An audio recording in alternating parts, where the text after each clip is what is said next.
नमस्कार दोस्तों, स्वागत है आपका खूनी रहस्य में। आज की वीडियो में हम बात करने वाले हैं फिल्म भूल भुलैया के बारे में। भूल भुलैया का नाम तो आपने सुना ही होगा। शायद ही कोई ऐसा व्यक्ति हो जिसको मोंजुलिका की आत्मा से डर न लगा हो। तो आज की वीडियो में हम उसी रहस्य के बारे में बात करने जा रहे हैं कि जो अवनी थी, क्या उसकी आत्मा सच में मोंजुलिका के वश में आ गई थी या उसको एक साइकोलॉजिकल बीमारी था। अगर फिल्म की बात करें तो कहानी की शुरुआत कुछ ऐसी होती है कि एक बहुत ही पुराना भूतिया महल था जिसके आसपास भी कोई भटकना नहीं चाहता था, क्योंकि आसपास के लोगों का मानना था कि उस महल में एक आत्मा का निवास है जिसका नाम मोंजुलिका है, जो कि लगभग 200 सालों से महल के तीसरी मंजिल वाले दरवाजे में बंद है, जिसको कि महामंत्रों से पुजारियों ने एक कवच से बांध रखा है। जब मोंजुलिका की आत्मा को कैद किया गया था उस समय 18वीं शताब्दी चल रही थी और उसके लगभग 200 साल बाद वापस से उस महल का वंशज आया और उसका नाम था सिद्धार्थ।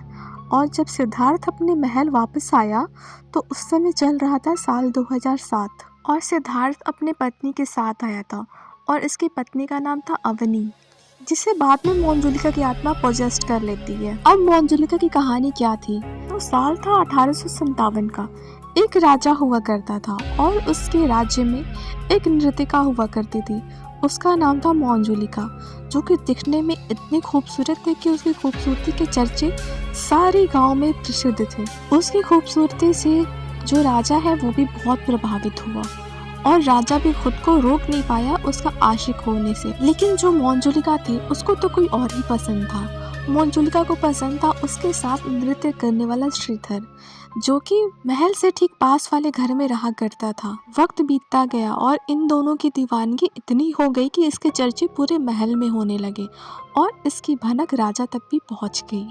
और राजा इतना क्रोधित हुआ कि उसने फटाफट मोंजुलिका को बुलवा के नृत्य करवाया और उसके सामने ही उसने श्रीधर का गला काट दिया और सिर को धड़ से अलग कर दिया। बोलते हैं कि उसके बाद मोंजुलिका ने भी अपने आप को खत्म कर लिया और उसके बाद उसने उस राजा का भी खात्मा कर दिया। आतंक इतना बढ़ गया था कि पुजारियों को बुलवा के उसकी आत्मा को बाधित करना पड़ा और उसकी आत्मा 200 साल तक उसी भूतिया महल में कैद रही। सिद्धार्थ अमेरिका से वापस आया तो उसने शादी कर ली थी एक अवनी नाम की लड़की से। और अवनी के भी बचपन में बहुत सारे ऐसे ट्रॉमा रहे थे कि जब अवनी ने मोंजुलिका की कहानी सुनी यहाँ पर आके तो उसने खुद को ही मोंजुलिका समझना शुरू कर दिया। और वो इसलिए क्योंकि अवनी को एक बीमारी थी जिसे स्प्लिट पर्सनालिटी डिसऑर्डर कहते हैं। इस बीमारी में लोग अपने आप को एक अलग ही पर्सनालिटी बना लेते हैं और उसी की तरह व्यवहार करने लगते हैं। उनके बोलने का ढंग और चलने का ढंग सब बदल जाता है इस बीमारी में, और यही बीमारी अवनी को हो गया था। लेकिन मैं इस बात से 100% सहमत नहीं हूँ कि अवनी को स्प्लिट पर्सनालिटी डिसऑर्डर था, और अभी हम उसी बात पे चर्चा करने जा रहे हैं।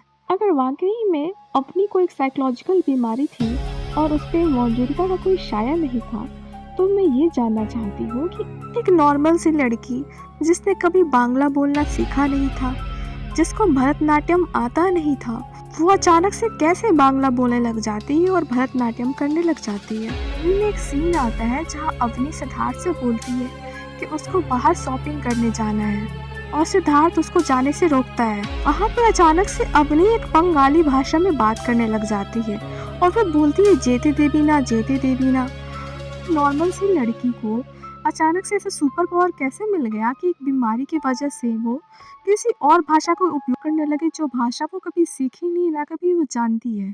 और इस सीन में जो अवनी है वो 400 किलो का पलंग अपने हाथ से उठा लेती है। आई मीन सीरियसली ब्रो, ऐसा पॉसिबल है कि किसी बीमारी में हमें इतनी सुपर पावर मिल जाए? कोई बीमारी भी हमें ऐसी सुपर पावर नहीं देती जिसकी वजह से हम इतना भारी पलंग उठा सकें। तो ये ऑफ कोर्स मोंजुलिका की आत्मा ही थी। दूसरी बात कर लेते हैं भरतनाट्यम की। जब ऐसा दिखाया गया कि अवनी की शरीर में मोंजुलिका की आत्मा आ जाती है, तब वो अचानक से भरतनाट्यम करने लग जाती है हर रात। अवनी ने तो कभी भरतनाट्यम करना सीखा नहीं था, तो अवनी कैसे हर रात मोंजुलिका की तरह कपड़े पहनकर रोज रात को भरतनाट्यम करती थी? आपको ये नहीं लगता कि ये सारी चीजें एक ही तरफ इशारा करती है कि अवनी मोन्जुलिका की आत्मा से पोजेस्ड हो गई थी। और ये जो मूवी में मल्टीपल पर्सनालिटी डिसऑर्डर का जो सिनेरियो दिखाया गया है, ये मुझे बिल्कुल ही बकवास लगता है, जिस पे मैं बिल्कुल यकीन नहीं कर सकती हूँ। हाँ, ये बीमारी सच में एग्जिस्ट ज़रूर करती है, लेकिन कहीं भी साइंटिफिक प्रूफ मिला ही नहीं है कि इस बीमारी के आने से किसी व्यक्ति में सुपर पावर आ जाए। तो मेरी जो एक्सप्लेनेशन है, ये यही कहती है कि अपनी को कोई भी साइकोलॉजिकल इश्यू नहीं था, ना ही उसको कोई मल्टीपल पर्सनालिटी डिसऑर्डर नाम की बीमारी थी। ये वो चीज़ है जो डायरेक्टर ने बस ऐवे ही यूज़ कर लिया है। अगर ऐसी कोई बीमारी थी तो डॉक्टर आदित्य उसको खुद भी सॉल्व कर सकता था। उसको पुजारी जी की हेल्प लेने की बिल्कुल आवश्यकता थी ही नहीं।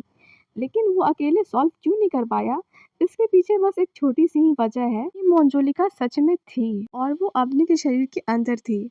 इसलिए ये चीज़ पुजारी जी के अलावा कोई और कर ही नहीं सकता था। तो समझ गए ना? सारा काम किया पुजारी जी ने और क्रेडिट खा गया डॉक्टर आदित्य। तो चलिए मिलते हैं किसी और नए हॉरर एक्सप्लेनेशन वीडियो में। और आप किस तरह की हॉरर एक्सप्लेनेशन वीडियो देखना पसंद करोगे? प्लीज़ कमेंट सेक्शन में ज़रूर बताना। मैं मिलती हूँ किसी और भूतिया हॉरर और सस्पेंस से भरे स्टोरी के साथ। अगर आपको ये वीडियो पसंद आई तो प्लीज़ एक लाइक करके ज़रूर जाइएगा। और अगर चैनल पर नए हैं तो प्लीज़ चैनल को सब्सक्राइब करके ही जाना। तब तक के लिए मुझे यानी नूर को दीजिए इजाज़त। मिलते हूँ आपसे किसी नई वीडियो में।